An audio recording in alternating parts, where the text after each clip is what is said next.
Alah, Mulai lah. udah mulai. Eh, Assalamualaikum warahmatullahi wabarakatuh. Di sini Waalaikumsalam. kami dari Tuh. di sini kami dari kelompok 3 akan mempresentasikan tentang RPP yang kami buat dari materi pertama sampai ke materi selanjutnya. Adapun nama-nama kelompok yang hadir di Zoom sekarang ini, yang pertama yaitu saya sendiri Indra Kurniawan dengan NIM 23087127 dan rekan saya Rehan. Yang kedua yaitu Muharizaki dan Fiona. Dan untuk yang tidak hadir di Zoom kali ini yaitu Muhammad Fajri. Muhammad Fajri. Baiklah, masuk ke materi pertama yang mana disampaikan oleh rekan saya yaitu Vio. Untuk Vio disilakan. Baik. Assalamualaikum warahmatullahi wabarakatuh. Perkenalkan, nama saya Fiona Lela Fitri dengan NIM 2308774. Terima kasih sebelumnya kepada moderator. Di sini saya akan menjelaskan uh, mind mapping tentang konsep dasar perencanaan pembelajaran. Yang dimaksud dengan perencanaan pembelajaran yaitu sebuah proses merancang. Lalu yang dimaksud dengan tujuan yaitu untuk mempermudah guru dan siswa dalam mencapai sebuah kompetensi. Hasil dari sebuah perencanaan pembelajaran itu yaitu berbentuk RPP atau perangkat pembelajaran.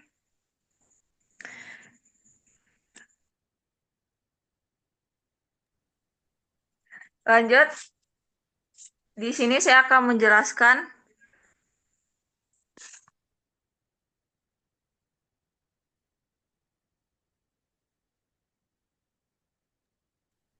izin sebentar moderator. Oke, Vio.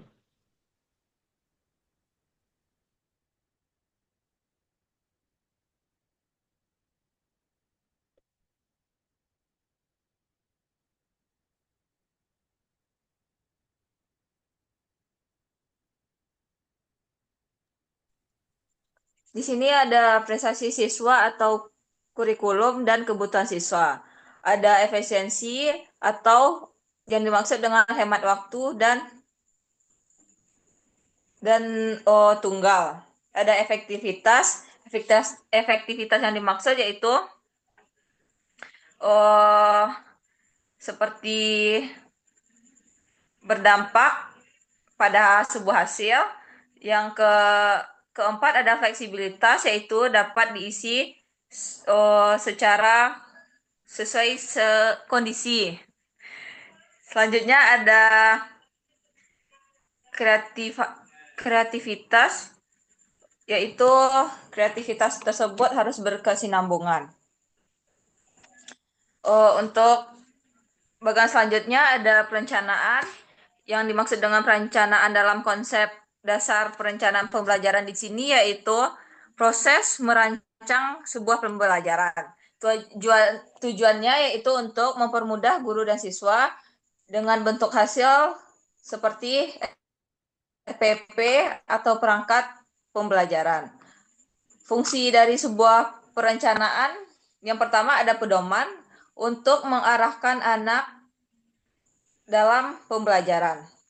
Yang kedua ada kontrol yaitu untuk mengukur ketercapaian tujuan dalam sebuah pembelajaran.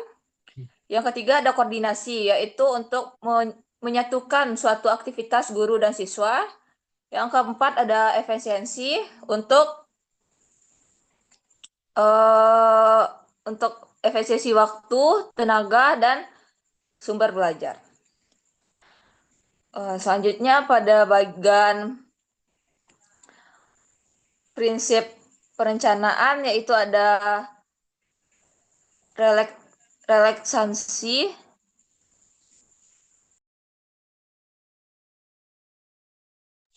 maaf ada relevansi, yaitu sesuai kurikulum dan kebutuhan siswa.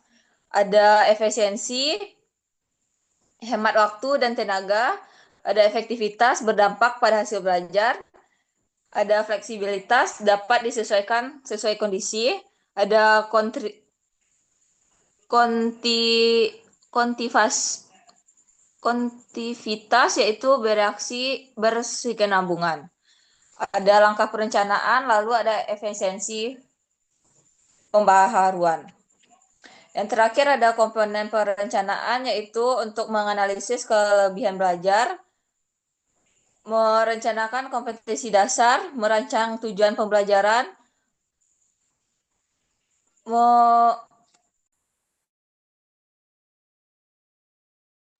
yaitu untuk menyusun materi dan metode, lalu merencanakan media dan sumber belajar. Ada yang terakhir yaitu merancang evaluasi. Baik, hanya itu yang dapat saya sampaikan dalam presentasi mind mapping pada kesempatan kali ini. Saya kembalikan kepada moderator. Oke, makasih untuk Vio. Di sini lanjut ke materi yang kedua, pendidikan sebagai suatu sistem dalam perencanaan dan strategi pembelajaran olahraga. Yang dimana di sini materi ini akan disampaikan oleh saya sendiri. Di sini pengertiannya itu suatu keseluruhan yang terorganisasi untuk menempuh tujuan pendidik. Terdiri dari komponen-komponen yang saja berhubungan dalam konteks pembelajaran. Sistem ini memastikan. Terus hubungan tentang pendidikan dan perencanaan strategi. Yang pertama itu hubungan perencanaan itu menyusun program pembelajaran olahraga berbasis sistem atau komponen sering mendukung. Hubungannya dengan strategi menempatkan cara efektif mengelola agar pembelajaran yang efektif atau efisiensi. Adapun ada beberapa komponen yaitu tujuan pendidikan, peserta didik, pendidik atau pelatih, materi atau kurikulum, metode atau strategi pembelajaran, sarana dan prasarana, serta evaluasi dan penilaian. Ini merupakan yang harus ada dalam pendidikan sebagai satu sistem dalam perencanaan dan strategi pembelajaran olahraga. Dia harus bersifat pertama koordinatif, harus terkontrol, harus efisiensi, dan adaptif, serta memiliki prinsip. Tentu di sini dia prinsipnya yang pertama relevansi. Materi olahraga sesuai kebutuhan siswa. Yang kedua, efektivitas. Strategi pembelajaran mencapai hasil optimal. Tentu ini merupakan yang harus ditargetkan oleh para guru atau pelatih. Yang ketiga yaitu fleksibilitas. Dapat mencantumkan kondisi cuaca atau lapangan. Di sini para guru atau para pelatih harus memiliki naluri yang kuat untuk menganalisis kondisi cuaca atau lapangan. Baiklah, untuk materi selanjutnya tentang taksonomi tujuan instruksional, yang dimana materi ini akan disampaikan oleh Rehan. Untuk Rehan, dipersilakan. Baik, terima kasih kepada moderator. Selanjutnya saya akan menjelaskan materi taksonomi tujuan instruksional. Untuk bagian yang pertama itu pengertian taksonomi. Pengertian taksonomi adalah sebagai pengelompokan suatu hal yang berdasarkan hierarki atau sesuai tingkatan tertentu. Selanjutnya itu taksonomi tujuan. Yang pertama itu memberikan arah pembelajaran. Yang kedua, mengoptimalkan sumber daya pembelajaran. Yang ketiga, sebagai alat untuk perencanaan, pembelajaran, dan evaluasi. Adapun tujuan taksonomi yang pertama itu taksonomi tujuan afektif. Itu berkaitan dengan sikap, nilai, dan perasaan. Yang pertama itu menerima, merespon, menghargai, mengorganisasi, dan bertindak konsisten. Yang kedua, taksonomi tujuan kognitif, yaitu memberikan dengan kemampuan berpikir, itu berkaitan dengan kemampuan berpikir intelektual yang paling sederhana sampai kompleks. Terbagi menjadi yang pertama itu pengetahuan, pemahaman, penerapan, analisis, dan sintesis. Yang ketiga, taksonomi tujuan psikomotorik. Itu berkaitan dengan keterampilan fisik dan koordinasi tubuh. Terbagi menjadi yang pertama itu meniru, memanipulasi, ketepatan gerakan, dan naturalisasi. Bagian selanjutnya itu instruksional, yaitu merujuk pada proses merancang, mengembangkan, dan menyampaikan materi serta metode pengajaran yang efektif untuk mencapai tujuan pembelajaran.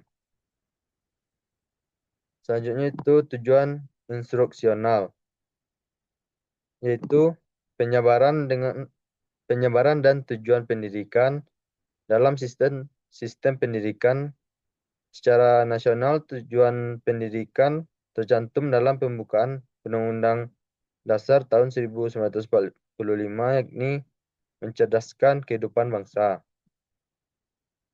Sekian penjelasan materi dari saya kembalikan kepada moderator.